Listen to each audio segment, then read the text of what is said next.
금융 범죄 피해 예방 코너 그놈 목소리 먼저 코너를 진행하도록 하겠습니다.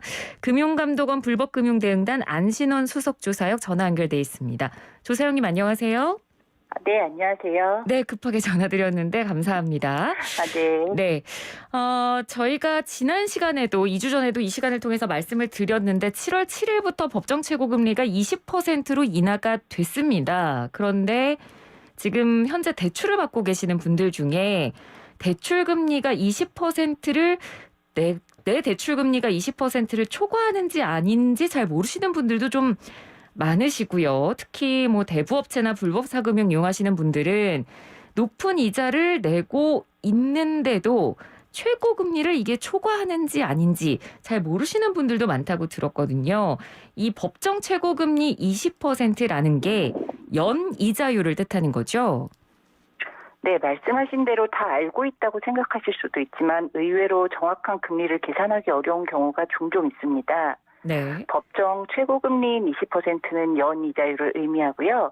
100만 원을 빌리면 1년 이자가 20만 원인 걸 의미합니다. 네. 만약 월수나 일수같이 월이나 일단위로 상환하는 대출이라면 최고금리인 20%를 월이나 일로 환산한 1.7% 및 0.05% 정도의 최고금리를 적용하여야 합니다. 네.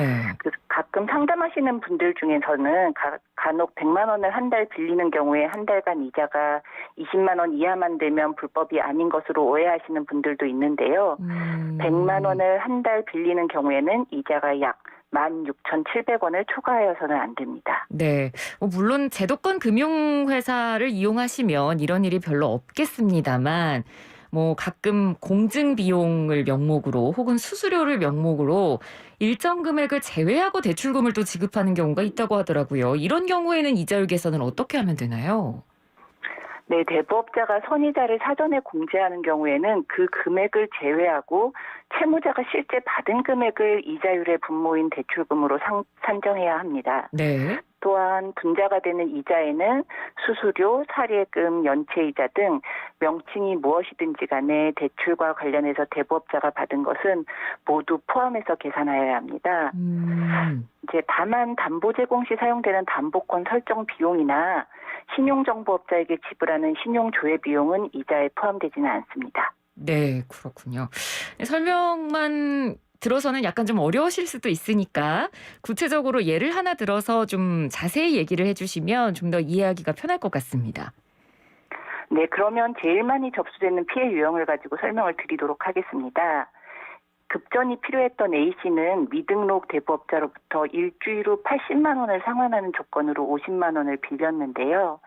대부업자는 공증비용 명목으로 5만 원을 제외하고 45만 원을 지급하였습니다. 네. 이 경우에는 대출 금액은 45만 원이 되고요. 이자는 35만 원, 대출 기간은 일주일이 되어서 일주일 이자율은 35만 원을 45만 원으로 나눈 78%가 되고요. 연 환산 이자율은 주 이자율인 78%를 연으로 환산해서 3,000%가 넘게 되고 네. 최고금리를 훌쩍 초과하는 고금리 대출에 해당합니다. 네.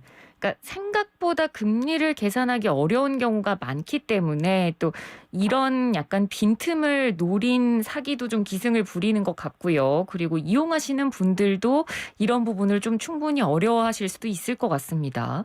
좀 쉽게 계산할 수 있는 방법은 없을까요?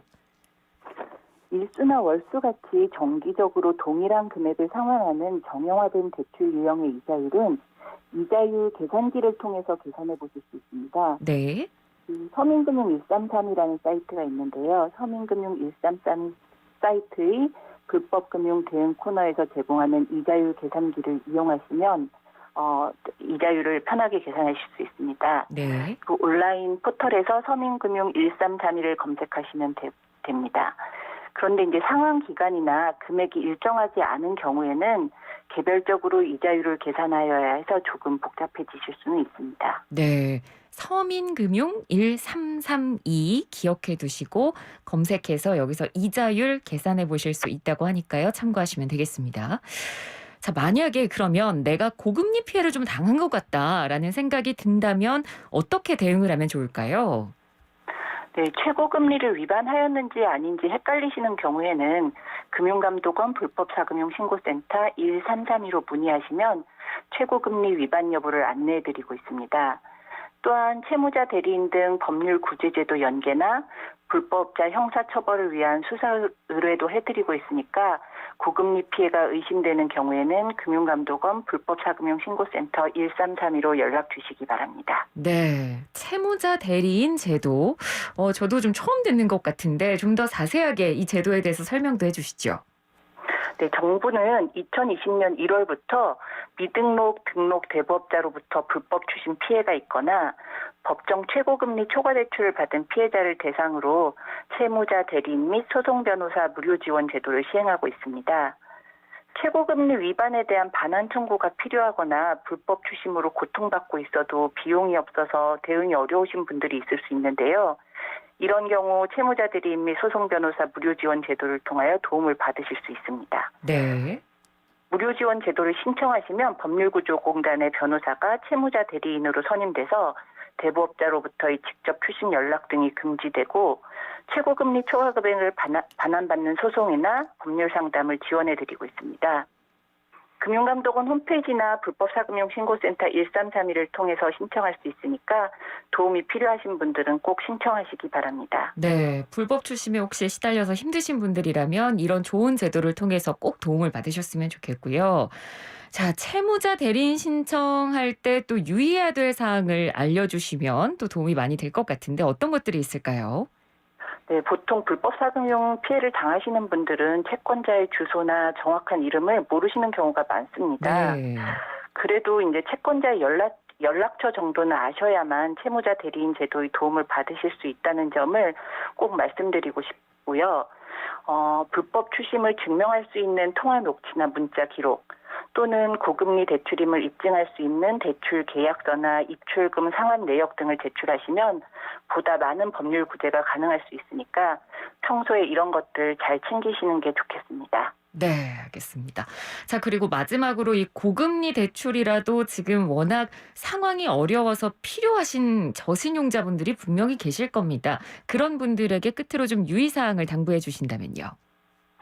우선 저신용자의 경우에는 대출을 알아보시기 전에 이용 가능한 정책 서민금융 상품이 있는지부터 알아보시면 좋을 것 같아요. 그래서 서민금융진흥원 1397에 전화를 해서 한번 물어보시면 이용 가능한 정책 서민금융 상품을 알아보실 수 있고요. 네. 그럼에도 불구하고 만약 대부업체를 꼭 이용하셔야 하는 경우라면 대부업체가 등록된 업체인지를 확인하고 대출을 진행하셔야 불법 행위로부터 조금이라도 더 보호받으실 수 있습니다. 등록 대부업자 여부는 금융소비자 정보 포털 파인에서 조회 가능하고요. 온라인 포털에서 파인을 검색하시면 연결되니까 대부업 대출을 알아보기 전에 확인하시는 것을 잊지 마시기 바랍니다. 네, 알겠습니다. 오늘도 좋은 정보 잘 들었습니다. 고맙습니다. 네. 네, 지금까지 금융감독원 안신원 수석조사역이었습니다.